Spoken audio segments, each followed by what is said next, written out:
प्रज्ञान YouTube channel में जुड़े हुए सभी सत्संगी जनों एवं प्रबुद्ध श्रोताओं का स्वागत है। सभी का अभिनंदन है और सभी को मेरा प्रेम पूर्वक जय श्री। वैशेषिक दर्शन में जो है वो पदार्थ के विशेष गुणों की चर्चा की गई है और प्रारंभ में ही जो धर्म की व्याख्या में बताया गया कि उन पदार्थों के धर्म के बारे में जानने से अभ्युदय और निःश्रेयस की सिद्धि होती है और इस संबंध में वेद प्रमाण है। इसके बाद जो है वो जो धर्म का स्वरूप है उससे निःश्रेयस कैसे प्राप्त होता है, उसके लिए धर्म विशेष का जो है संकेत किया गया कि धर्म विशेष प्रसूताद, धर्म विशेषम प्रसूताद द्रव्य गुण कर्म सामान्य विशेष संभावानाम पदार्थानाम साधर्म बाधर्भ्याभ्याम तत्ज्ञानान निःश्रेयसम, कि धर्म विशेष से उत्पन्न हुए द्रव्य गुण कर्म सामान्य विशेष संभाय, ये जो है पदार्थ जो है इनके साधर्म और बेधर्म से इस प्रकार के तत्व ज्ञान से निःश्रेयस हो जाता है। तो द्रव्य पहले आया, द्रव्य तो द्रव्य 9 है, उनको बताया गया कि जो 9 द्रव्य हैं पृथ्वी वायु तेज अनिल है, आकाशम दिगात्मा मन, ये द्रव्य बताए गए।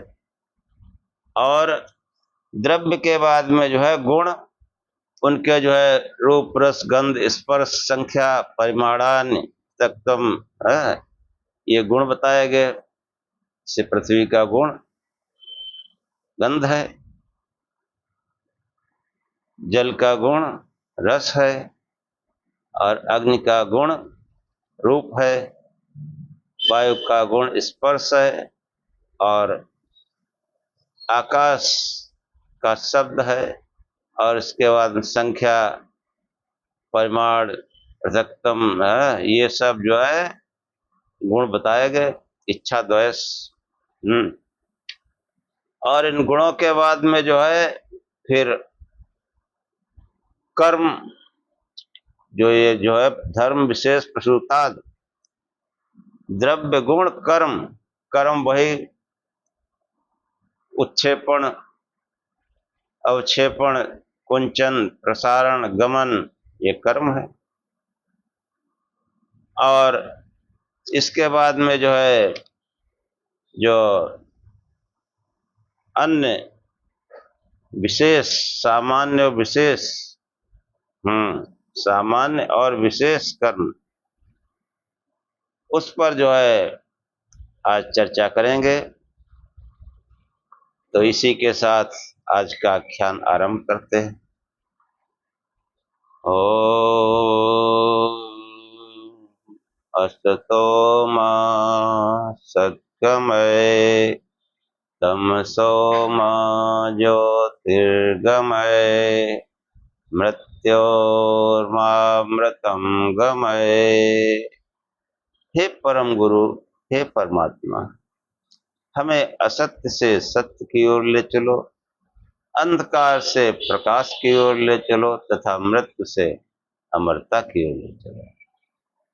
जो है ये जो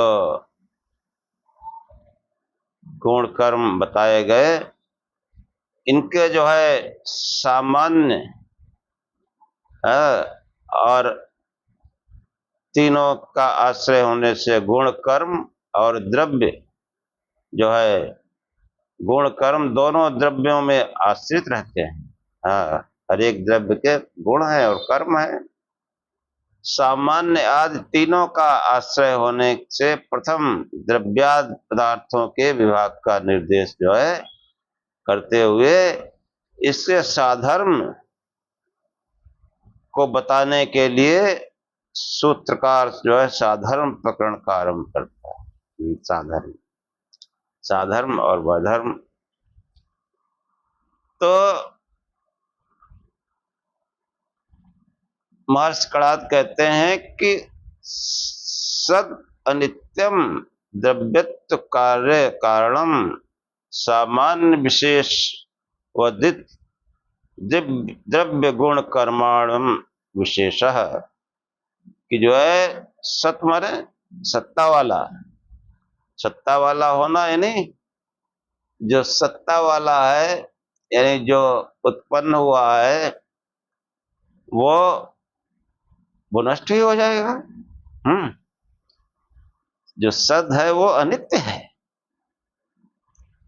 हाँ, बहुत मतलब विशेष धर्मार्थ, विशेष तरीके से आपको इन सब पदार्थों को समझना पड़ेगा कि सद अनित्यम, जो सत्ता वाला है वो अनित्य है, यानी विनाशी है, वो क्षर जाने वाला है। हाँ, जो पदार्थ है वो क्या है, वो सत्ता वाला है, यानी उत्पन्न हुए हैं। सद माने उत्पन्न हुए हैं, और उत्पन्न हुए हैं इसका मतलब वो पहले नहीं थे, अब उनकी सत्ता है, तो किसी दिन उनकी सत्ता नहीं रहेगी। तो जितने भी ये जो द्रव्य हैं वो सद अनित्यम, वह जो है सदा न रहने वाले विनाशी द्रव्य, समवाय कारण वाले, किए जाने वाले, उत्पन्न होने वाले कारण, किसी की उत्पत्ति में निमित्त होने वाले, साधर्म युक्त होने पर भी एक दूसरे से भिन्न रहने वाले, यह द्रव्य गुण कर्मों का साधर्म है। ये साधर्म है कि कोई भी जो द्रव्य है वो किसी पदार्थ को उत्पन्न करता है तो उसका कारण हो जाता है, और जो है सामान्य यानी साधर्म युक्त होने पर भी एक दूसरे से भिन्न। कोई पदार्थ बना तो वो साधर्म होते हुए भी भिन्न दिखाई पड़ता है। जैसे पृथ्वी, हाँ, कहीं मिट्टी से घड़ा बना तो है तो मिट्टी ही, लेकिन वो घड़ा जो है उसमें आकार आ गया है, तो वो साधर्म भी है और एक दूसरे से भिन्न भी है। अब इस घड़े को मिट्टी नहीं कह सकते, अब वो घड़ा ही कहलाएगा। तो ये जो है द्रव्य गुण कर्म, इन तीनों का साधर्म है सत्ता वाला होना है, यानी चाहे द्रव्य हो, कोई पदार्थ हो, और उसके गुण और उनके कर्म, ये सब कैसे सत यानी सत्ता वाले हैं, उत्पन्न होने वाले हैं। कोई जैसे पृथ्वी है तो उसमें गंध उत्पन्न होती है, उत्पन्न होती है तो फिर नष्ट भी होगी। कोई भी चीज है, आकाश में शब्द उत्पन्न होता है तो नष्ट भी होगा। हाँ, यानी नष्ट होगा या परिवर्तित हो जाएगा। तो ये जो पदार्थ हैं इनके द्रव्य गुण कर्म, इन तीनों में साधर्म है। क्या साधर्म है कि ये सब उत्पत्ति और विनाशशील है, कि जो है ये सत्ता, इन सत्ता जात इन तीनों पदार्थों में समान रूप से रहती है। सत पद का साधारण अर्थ होना अथवा विद्यमान रहना मात्र नहीं है, ऐसा अस्तित्व तो सामान्य विशेष समवाय नामक पदार्थों का भी है। इसी कारण 6 भाव पदार्थों की गणना की गई। 6 भाव जो पीछे धर्म विशेषात पद में आया है, गुण कर्म। तो ये जो है द्रव्य गुण कर्म का अन्य साधर्म है अनित्यत्व। कि जो सत्ता वाला है, जो उत्पन्न होने वाला, वो कैसा है? अनित्य है। सदा न रहने वाला पदार्थ अनित्य कहा जाता है, अर्थात विनाशी, कालांतर में जो न रहे। कार्य द्रव्य गुण और कर्म तीनों अनित्य होते हैं, उनका यह साधर्म है। ऐसे ही द्रव्यत्व तीनों का साधर्म है। द्रव्यत्व पद से जो है नित्य योग अर्थ में है। नित्य योग, नित्य संबंध इस शास्त्र में समवाय कहा गया है। इसी के अनुसार द्रव्यवत पद का तात्पर्य हुआ द्रव्य में समवाय संबंध से रहना। द्रव्य जिनका नाम समवायकरण हो, इस प्रकार द्रव्यत्व अर्थात द्रव्य आश्रितत्व साधर्म इन तीनों का स्पष्ट होता है। नित्य द्रव्यों को छोड़कर शेष सबका ये साधर्म होगा। कि जितने भी पदार्थ हैं जो सत्ता वाले हैं, वो सब अनित्य है। सत्ता माने उत्पन्न होना। हाँ, फिर वो चाहे कोई प्राणी हो, कोई मनुष्य हो, कोई जीव हो, कोई महापुरुष हो, कोई वैज्ञानिक हो, महात्मा हो, वो सद अनित्यम, वो सत्ता वाले हैं, इसलिए वो अनित्य है। हाँ, आया है सो जाएगा राजा रंग। वह नित्य नहीं हो सकता। वह जो है, जो उत्पन्न होता है, उसका विनाश भी अवश्य है। जिसका जन्म होगा उसकी मृत्यु भी निश्चित है। जिन्होंने जन्म लिया, जिनका हम जन्मदिन मनाते हैं, तो वो मरे भी हैं। और जो जन्म में है, मृत्यु है जिसकी, वह अनित्य है। वह चेतन परमात्मा नहीं हो सकता, ऐसे समझो। इस प्रकार जो है धर्म विशेषात, धर्म जो है इन द्रव्यों के धर्म को विशेष रूप से जानने से फिर वो निःश्रेयस की ओर चलता है। कि सूत्र मैंने पहले भी कहा कि हर एक शास्त्र का, दर्शन का जो प्रथम सूत्र है भारतीय दर्शन में, ये जो 6 शास्त्र है, इनका समस्त ज्ञान को जो है प्रथम सूत्र प्रतिज्ञा में ही जो है निहित कर दिया गया है। उसी में सबको समेट दिया गया है। उसी को बताने के लिए शास्त्र ने विविध सूत्रों का प्रयोजन करके उस बात को स्पष्ट किया गया। कि धर्म की व्याख्या करते हुए कणाद मुनि ने वैशेषिकता में रखा गया कि इन पदार्थों के विशेष धर्म को जानने से जो है निःश्रेयस की सिद्धि होती है। इसीलिए शास्त्र का प्रारंभ कहा कि जो है अब मैं धर्म की व्याख्या करता हूं। और धर्म क्या बताया? ये तो अभ्युदय निःश्रेयस सिद्धि सधर्म है। कि जो है धर्म वह है जिससे हमारा संसार में अभ्युदय हो और निःश्रेयस यानी मोक्ष की प्राप्ति हो, वह धर्म। और वह जो है पदार्थों के धर्म विशेष से, धर्म विशेष जो अगला सूत्र है उसमें बहुत स्पष्ट तरीके से समझाया गया कि जो धर्म विशेष है उसको हमें जानना है। कि उस धर्म विशेष से जो है मतलब अभ्युदय और मोक्ष। तो धर्म विशेष काहे कि धर्म विशेष द्रव्य के, पदार्थों के गुण कर्म, और सामान्य और विशेष समवाय साधर्म और वधर्म, इनसे जो है तत्व ज्ञान होता है। तत्व ज्ञान मतलब जो भौतिक पदार्थ हैं वो भौतिक पदार्थ हैं, और वो जो भौतिक पदार्थ हैं, जो द्रव्य हैं, जो सत्ता वाले हैं, वो सब अनित्य है, विनाशी है। हाँ, कोई सत्ता जो है, हाँ सत्ता चाहे शासन से समझो, इतने राजा महाराजा नेता अभिनेता हुए, बड़ा नाम रहा, बड़ा ख्याति रही, लेकिन उनकी सत्ता सदैव नहीं रही। सत्ता हुई, चमकी और खत्म हो गई। तो वो जितने भी सत्ता वाले पदार्थ हैं वो नित्य नहीं है।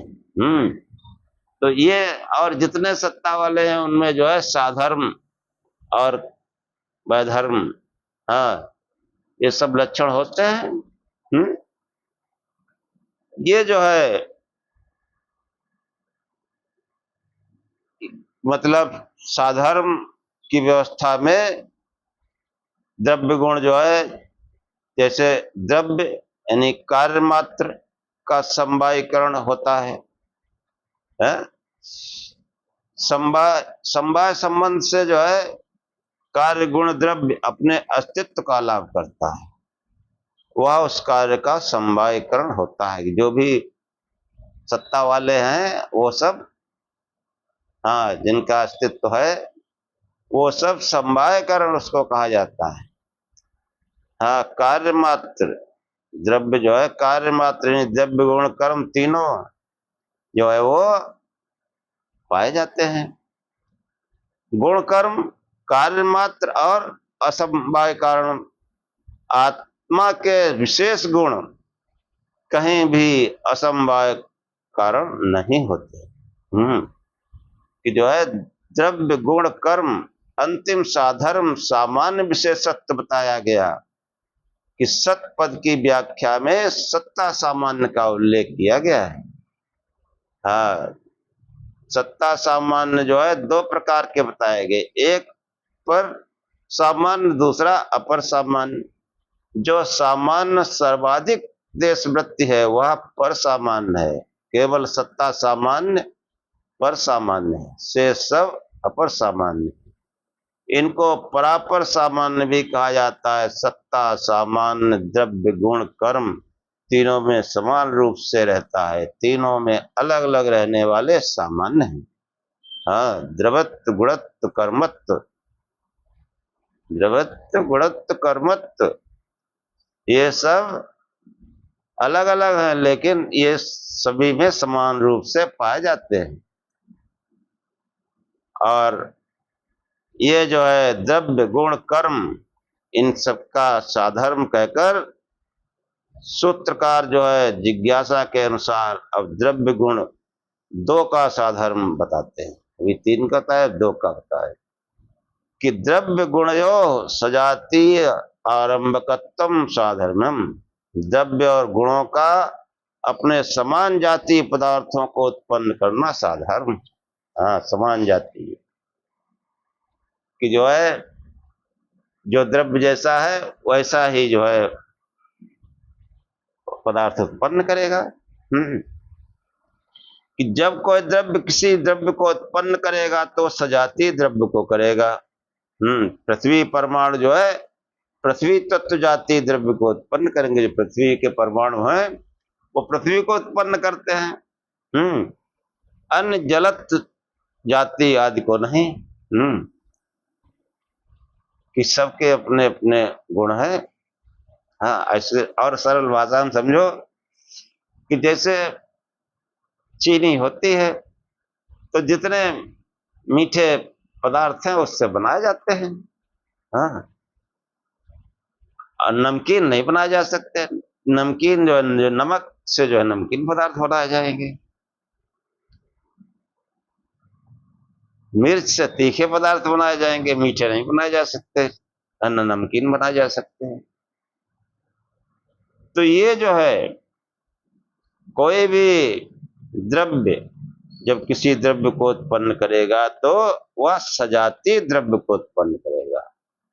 हाँ, नमक जो है, नमक से जो चीज बनेगी वो नमकीन ही होगी। शक्कर से जो या गुड़ से जो वस्तु बनेगी वो मीठी ही होगी। मिर्च से बनेगी वो तीखी ही होगी। यानी सजातीय द्रव्य को उत्पन्न करता है। और ये जो है कि ऐसी व्यवस्था गुणों में जो है देखी जाती है कि जब कोई कारणगत गुण कर कार्य द्रव्य में किसी गुण को उत्पन्न करता है तो वह सजातीय गुण कहा जाता है, विजातीय को नहीं। तंतुओं का नील अथवा श्वेत रूप पट में नील और श्वेत रूप को ही उत्पन्न करता है। कि जो है जैसे कोई कपड़ा है और उसमें नीला धागा भी पड़ा है और सफेद भी पड़ा है, तो जहां नीला है वहां नीला दिखेगा, जहां सफेद है वहां सफेद दिखेगा। जहां सफेद है वो सफेद जो है नीला रंग नहीं ला सकता है। इस प्रकार जो है समझाने का प्रयत्न किया गया। इस व्यवस्था का नियम नहीं है कि प्रत्येक द्रव्य अवश्य किसी द्रव्य को तथा प्रत्येक गुण किसी गुण को उत्पन्न करे। देखो, इस सिद्धांत पर हम जो है व्यवहारिक रूप से समझें इसको कि जो आज की आचार्य परंपरा है, गुरु शिष्य परंपरा है, तो कोई भी पदार्थ जो है वो अपने समान सजातीय द्रव्य को उत्पन्न करता है। हाँ, अगर किसी कृषक की संगत है आपकी तो आप भी कृषि कार्य सीख जाएंगे, आप भी कृषक कहलाएंगे। आप जो है किसी शिक्षक के साथ रहेंगे तो विद्या सीख जाएंगे, आप भी किसी को शिक्षा दे सकते हैं। और जो भौतिक पदार्थ हैं जैसे फसलें हैं, चना है तो अब चना बोओगे तो गेहूं तो जम नहीं सकता है, चना ही जमेगा। और गेहूं बोओगे तो चना नहीं जम सकता, गेहूं ही जमेगा। सिद्धांत है। तो अगर कोई गुरु है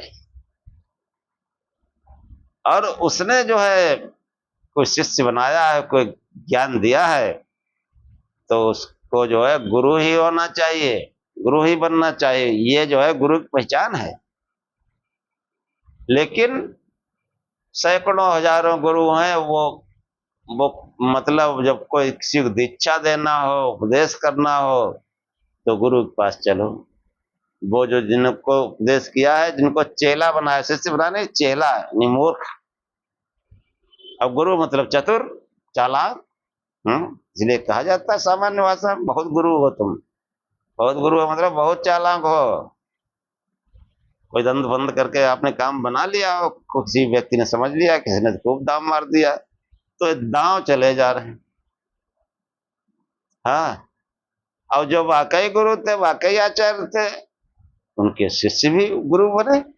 हाँ, ज्यादा पीछे इतिहास में क्यों जाओगे? रामकृष्ण परमहंस देख लो। हाँ, जितने शिष्य थे सब गुरु ही बने, आचार्य ही बने। विवेकानंद विशेष उसमें थे। लेकिन उनके जो भी 7-8 शिष्य थे, हाँ ज्यादा नहीं, 7-8, मैंने पहले भी कहा, शिष्य जो है संतान होती है। और संतान, अरे कितने बच्चे पाल पाओगे भाई? कितनी क्षमता है? कोई कितनी भी बड़ी क्षमता हो, एक ही दो के बाद में कहते हैं बस। 2 बच्चे, 3 हो गए तो कहते हैं यार ज्यादा हो गए। और कोई बड़ा धुरंधर हो, 8-10 बच्चे भी होते हैं लोगों के, उनको भी जैसे तैसे पालता है। तो ये जो सैकड़ों हजारों जो शिष्य हो रहे हैं, ये क्या तमाशा बना रखा है।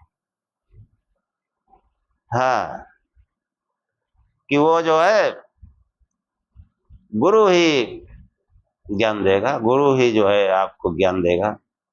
शिष्यों का काम है कि तुम जो है पब्लिक से पकड़ पकड़ के ले आओ, पोटा पोटा के ले आओ हमारे पास, बस इतना ही काम है शिष्य का। हमारे आचार्य ने जो हमको बताया और कहा, पांडे तुम भी सबको बताना। और मैंने जिस दिन से कार्य शुरू किया तो हमने ये कभी नहीं कहा कि हमारे आचार्य के पास चलो। जब तक वो जीवित रहे, हाँ, जो भी हमारी बात को समझता था उससे कहते थे कि भाई आचार्य के भी दर्शन करो। हाँ, वो जो है वहाँ ज्यादा पावर है। लेकिन जन सामान्य कोई मिल जाए ना, हमसे बात करो। हाँ, अगर हम नहीं बात कर सकते तो हमारे आचार्य की महिमा गरिमा क्या है? आचार्य हैं, उन्होंने हमको सिखाया, इसीलिए मैंने भी जब काम शुरू किया तो अपने नाम के आगे आचार्य जोड़ दिया, आचार्य राजेश कुमार। कि आचार्य से आचार्य बनता है, यानी गुरु से गुरु बनता है, चेला नहीं बनता। तो ये जो है सूत्र कहता है कि जो है, जो जैसा वस्तु है, द्रव्य है, वो वैसे ही उत्पत्ति करेगा। अगर गुरु है तो गुरु ही उत्पन्न होगा, और मूर्ख है तो मूर्ख उत्पन्न होगा। हाँ, कबीर कहते हैं कि जाका गुरु भी अंधरा, चेला खरा निरंद, अंधा अंधी ठेलिया दोनों को पढ़ंत। कबीर संत थे, चेले नहीं मुड़े उन्होंने। कि जिसका गुरु जो है उसको भी कुछ नहीं आता, और चेले को भी फिर क्या आएगा? दोनों अंधे हैं, अब अंधा अंधी ठेलते हैं, दोनों घोर संकट में पड़ जाते हैं। कुएं में जो गिरा हो उस पर देखो कितना उसकी छटपटाहट व्याकुलता होती है। तो दोनों जो है छटपटा के व्याकुल होकर के मरते हैं। हम्म कि शिष्य का भी सब कुछ लुट जाता है कोई श्रद्धा से, और जो गुरु है उसको थोड़ा टाइम लगता है। उसको थोड़ा टाइम लगता है, होती उसकी भी दुर्दशा है। आपको पिछले आख्यान में वो किंजल का महंत जो है एक परमहंस कथा बताते थे। हाँ, तो ये सब किंजल के महंत बनेंगे। तो ये जो वैशेषिक शास्त्र है, कणाद मुनि कहते हैं कि जो पदार्थ जैसा है वैसे को ही साधर्म्यम, मतलब वैसे को ही उत्पन्न करेगा, उस जाति को उत्पन्न करेगा। गुरुओं की जाति है तो चेले जो है, चेला थोड़ा ही होगा, फिर वो भी गुरु ही होगा। कि वो द्रव्य और गुणों का अपने समान जातीय पदार्थों को उत्पन्न करना साधर्म है। तो जो है इस अर्थ को जो है सूत्रकार ने अगले सूत्र में और अधिक स्पष्ट किया कि द्रव्यांतरम आरंभते गुणाश्च गुणांतरम, कि बहुत से द्रव्य मिलकर अन्य एक द्रव्य को उत्पन्न करते हैं, बहुत से गुण अलग अलग और अन्य गुण को भी उत्पन्न करते हैं। अनेक द्रव्यों के मिलने से अनेक गुण उत्पन्न होते हैं, अनेक द्रव्य अन्य द्रव्य को और गुण अन्य गुणों को उत्पन्न करते हैं। सूत्र में अंतर पद जो है पढ़ा है, इसका अर्थ है कि भेद। सूत्रकार इस पद के द्वारा यहाँ ये स्पष्ट करना चाहता है कि कारण द्रव्य से कार्य द्रव्य भिन्न है, सजातीय होते भी अपने व्यक्तित्व से दोनों में भेद है। हाँ, कि व्यक्तित्व एक जैसा नहीं होता है, व्यक्तित्व तो अलग रहता है। ज्ञान में एक जैसा रहता है, व्यक्तित्व में अलग अलग रहता है। परमाणु यानी पृथ्वी आदि परमाणुओं से पार्थिव द्वैगुणक उत्पन्न होता है। इससे जो है दोनों के सजातीय होने पर भी परमाणु अपना अस्तित्व है और द्वैगुणक का अपना। कि जो भी परमाणु मिलते हैं, 2 परमाणु मिले तो उसका वो जो परमाणु जो मुख्य है वो उनका भी गुण रहेगा और जो 2 मिले हैं उनका भी गुण रहेगा। जैसे हाइड्रोजन है या कहो जल है, तो हाइड्रोजन और ऑक्सीजन मिलकर जल बनता है।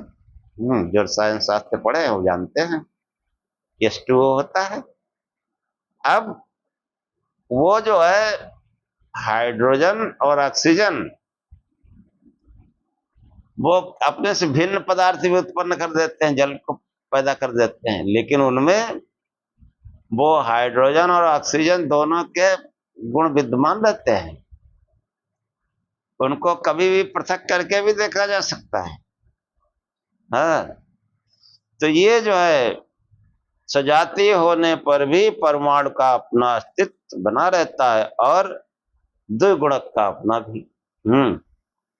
इसी प्रकार कारण द्रव्य में रहने वाले गुण कार्य द्रव्य में अपने सजातीय गुणों को उत्पन्न करते हैं। रूप रूप को, रस रस को, गंध गंध को।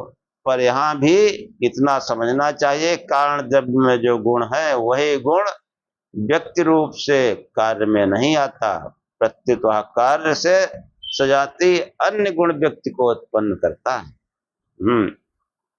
कि जैसे हाइड्रोजन ऑक्सीजन जो है वो जब जल बन गया तो जल का गुण अन्य है।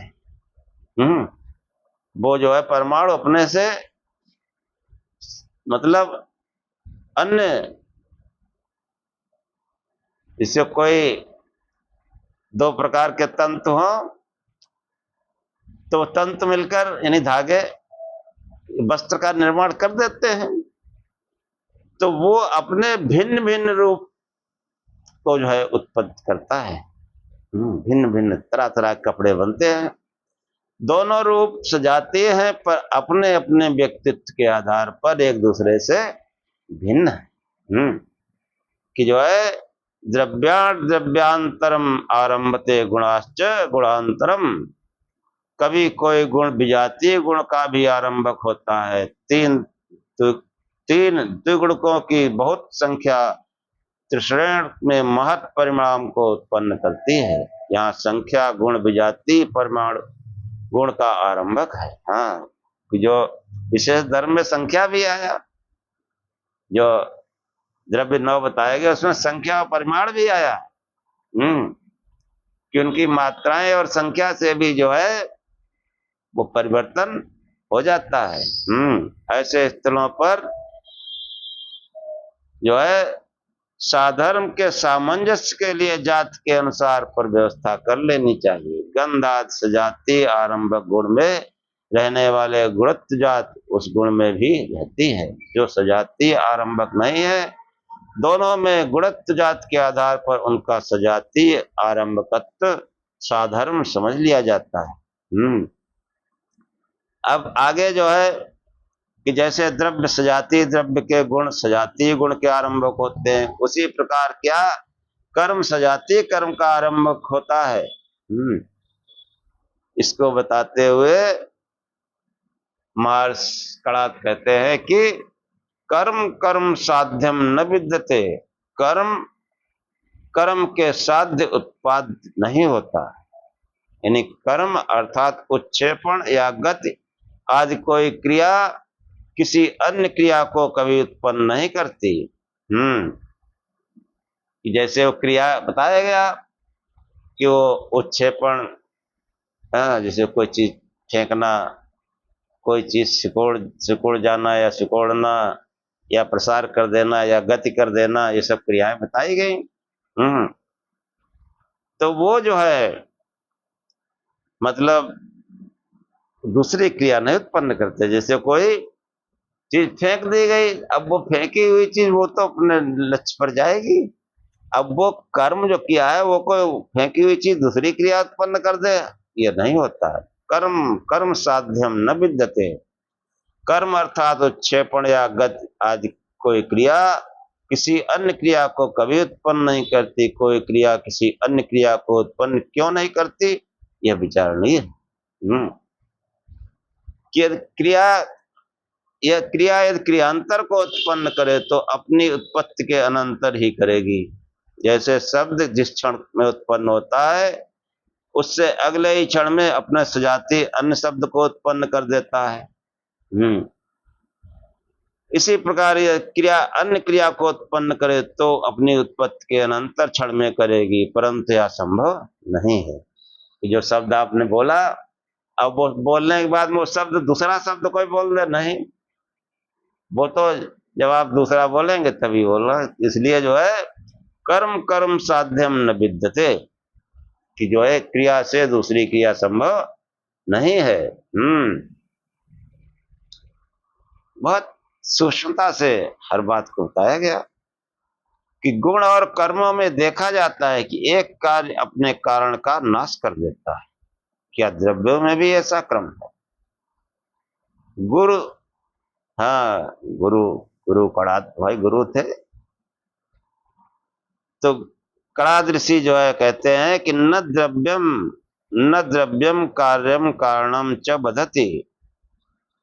द्रव्य कार्य को, कारण को और नाश करता है। यानी कोई भी द्रव्य अपने कार्य और अपने कारण को नष्ट नहीं करता। गुण एवं कर्म से द्रव्य का ये वैधर्म है। हाँ, कि कोई भी द्रव्य अपने कार्य और अपने कारण को नष्ट नहीं करता। ये भी बताया गया, उदाहरण दिया गया कि हाइड्रोजन और ऑक्सीजन से जल बना, तो वो जल जो है उसको जो उसका जो कारण है वो हाइड्रोजन और ऑक्सीजन है, तो वो अपने उस कारण को थोड़े नष्ट करता, वो तो मौजूद है उसमें दोनों। गुण एवं कर्म से द्रव्य का ये वैधर्म है कि उसमें जो है मामला साधर्म है और इसमें मामला वैधर्म है। किसी कार्य द्रव्य के समवाय कारण और उसके अवयव और असमवाय कारण उन अवयवों का संयोग होता है। मुख्य रूप से अवयवी द्रव्य का नाश उस द्रव्य के असमवाय कारण के नाश से होता है। यदि अवयवों का संयोग परस्पर न रहे तो उन अवयवों से बना अवयवी न रहेगा। अवयव जो है वो उनके संयोग से कोई पदार्थ बनता है, वो संयोग न रहे तो फिर वो नहीं रहेगा। हाँ, द्रव्य कभी किसी का कारण नहीं होता, द्रव्य कभी किसी का असमवाय कारण नहीं होता, इसलिए वह अपने कार्य द्रव्य का नाश नहीं कर सकता। कार्य द्रव्य सदा अपने कारण द्रव्यों में संवेत रहता है, इसलिए वह यदि वह कारण द्रव्य का नाश होगा तो अपना ही नाश होगा। कि जो कारण को ही नाश कर दोगे फिर तो वो खत्म हो जाएगा। कि जैसे पौधा जमता है तो उसका कारण बीज है, बीज को ही नष्ट कर दो पौधा तो अपने आप ही नष्ट हो जाएगा। या पौधा खड़ा है, जड़ उसका कारण है, जड़ को काट दो कैसे पौधा रह पाएगा।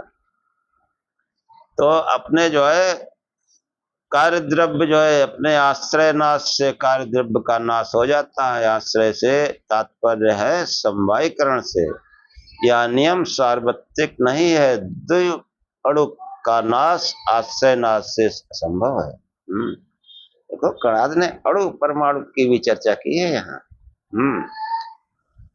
द्वयणु के आश्रय परमाणु नित्य हैं, उनका कभी नाश नहीं होता। द्वयणु के असमवाय कारण दो परमाणुओं के संयोग के नाश से द्वयणु का नाश होता है। इस प्रकार कार्य कारण विनाशयत्व द्रव्यों का साधर्म है। तंतु आश्रय के नाश से कार्यपट एवं तंत्र के रूप आदि गुणों का नाश हो जाता है। कि जिसे धागों से वस्त्र बना और वो धागे ही नष्ट हो जाएंगे तो फिर वो वस्त्र कहाँ रह जाएगा, पट भी अपने आप नष्ट हो जाएगा। तो जो कार्य भी नष्ट हो जाएगा, कारण जो नष्ट करोगे तो कार्य भी नष्ट हो जाएगा। द्वय द्वय के अणुक के आश्रय परमाणु नित्य हैं, उनका कभी नाश नहीं होता। तंत्र के आश्रय के नाश से कार्यपट एवं तंत्र के रूपादि गुणों का नाश हो जाता है। तो जो रूपादि गुण है वो भी नष्ट हो जाते हैं। कपड़ा बना बढ़िया, अब उसके जो धागे हैं उन्हीं को नाश कर दो तो न उसका रूप रहेगा, न गुण रहेगा, न पट रहेगा, कपड़ा रहेगा। तो ये जो है, जहाँ किसी अवयवी के समवायीकरण अवयव स्वयं कार्य होते हैं वहां ये अवस्था देखी जाती, अथवा द्वय अणुक नाश के अतिरिक्त सर्वत्र नाश की यह प्रक्रिया संभव है। कहीं अन्य कारण होगा, कहीं यह कारण होगा। तो ये जो है इसी प्रसंग को लेकर सूत्रकार जो है गुणों के विषय में कहता है, वह था गुणा कि दोनों प्रकार के गुण हैं। गुण कार्यबद्ध और कारणबद्ध दोनों प्रकार के हैं, कि कार्य का भी नाश और कारण का भी नाश दोनों प्रकार के हैं। कारण गुण कहीं अपने कार्य गुण का नाश कर देता है और कहीं कार्य गुण अपने कारण गुण का नाश हो जाता है। इसी प्रकार कार्य कारण नाशत्व गुणों का साधर्म है। संयोग आदि निमित्त से उत्पन्न होकर प्रथम शब्द आगे उत्पन्न होने वाले शब्द का कारण होता है। अगला कार्य शब्द उत्पन्न होकर अपने से पहले कारण शब्द का जो है नाशक हो जाता है। कि आगे शब्द जो है कोई उत्पन्न हुआ तो वो अपने पहले कारण को नष्ट कर देगा और वो भी नष्ट हो जाएगा। इसी प्रकार शब्द संतति जब तक चलती रहती है, अगला कार्य शब्द अपने पहले कारण शब्द का नाशक रहता है। वो बना रहे तो अगला शब्द कैसे स्थापित होगा? कि कोई कुछ बोलता जा रहा है तो पीछे का भी जोड़ा है, वो पीछे वाला हट जाएगा तभी दूसरा स्थापित होगा। तो जो है कि अगला कार्य शब्द अपने पहले कारण शब्द का नाशक रहता है। अंतिम कार्य शब्द का नाशक उपांत कारण शब्द माना गया है। वे दोनों एक दूसरे का नाश कर देते हैं, शब्द संतति समाप्त हो जाती है। ऐसे ही उत्तरवर्ती कार्य ज्ञान से पूर्ववर्ती कारण ज्ञान का नाश हो जाता है। फलता गुणों का साधर्म है कार्य कारण विरोधित द्रव्य के गुणों का ये वैधर्म है। वो साधर्म बताया गया, ये वैधर्म बताया गया। और ये जो है इसी साधर्म और वैधर्म को आगे और भी समझाया गया। अगर उसमें ज्यादा जाएंगे तो आख्यान लंबा हो जाएगा। तो ये जो है आज के आख्यान को यहीं समाप्त करते हैं। ये जो वैशेषिक शास्त्र हैं, एक गुणों के विशेष धर्म को जानने से, विशेष मतलब बहुत गहनता से जब किसी प्रश्न पर विचार करेंगे तो हमको सत और असत इनका ज्ञान होगा। जो सत है, जिसका भाव है, जिसकी सत्ता है, जो उत्पन्न हुआ है, वह जो है अनित्य है, विनाशी है, वह चेतन नहीं है। यहां पर सत का मतलब उत्पन्न होने वाला, और जो जिसको सत्य कहा गया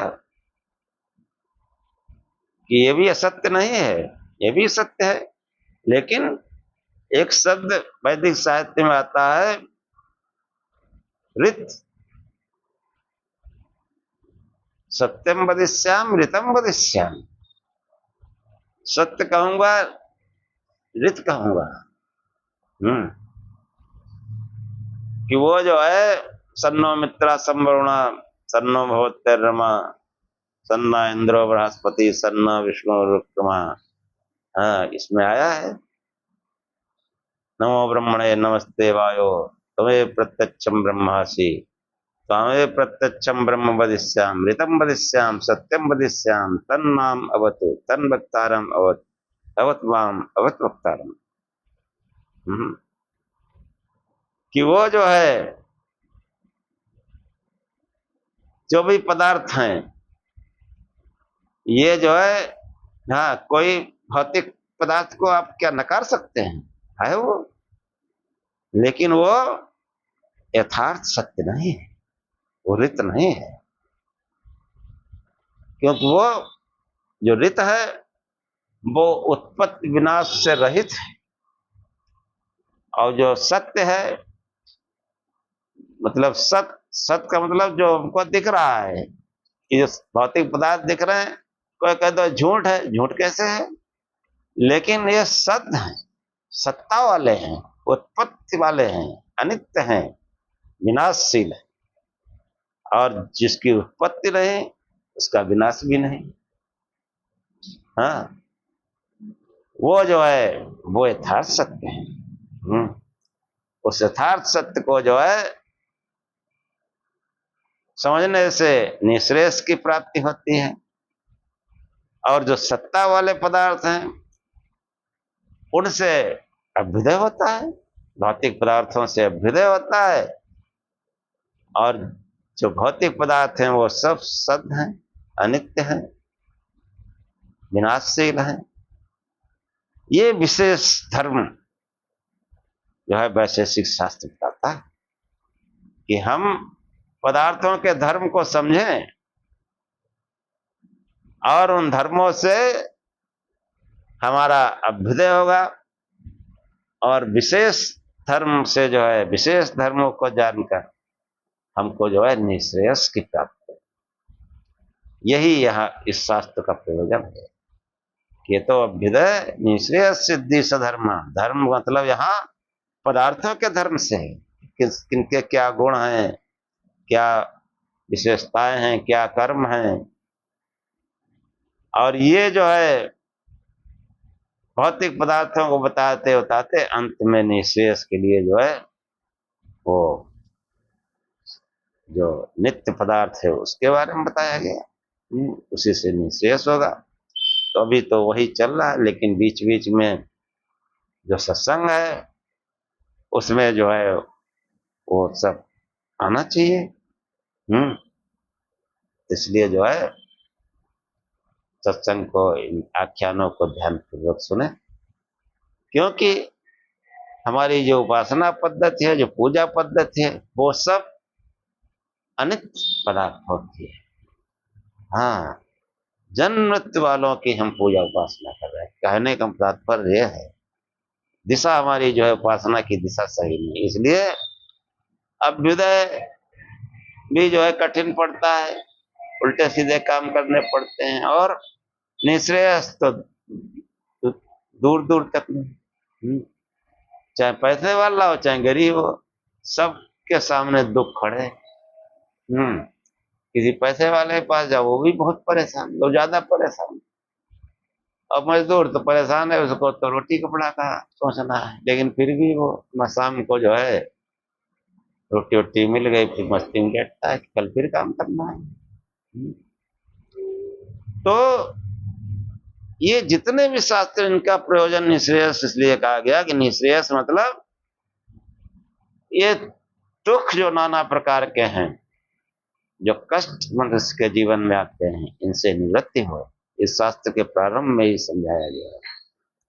और उनकी निवृत्ति वो यथार्थ जो सत्य है उसको जानने से होगा, और यथार्थ सत्य वह शिव ही, सत्यम शिवम सुंदरम।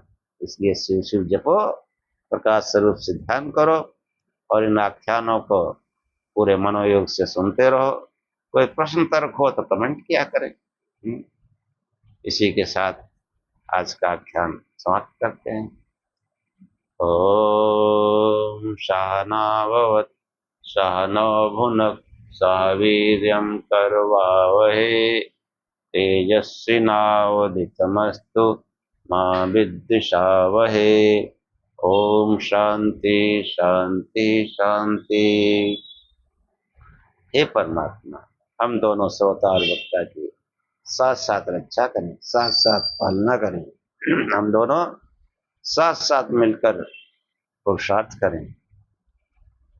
हम दोनों का पढ़ा पढ़ाया एक साथ तेजस्विता को प्राप्त करें। हम आपस में द्वेष न करें। हे परमात्मा, हमको त्रिवृत्त शांति प्राप्त हो, दैहिक दैविक भौतिक किसी प्रकार का ताप हमारे जीवन में न आए। ओम शांति शांति शांति। जय श्री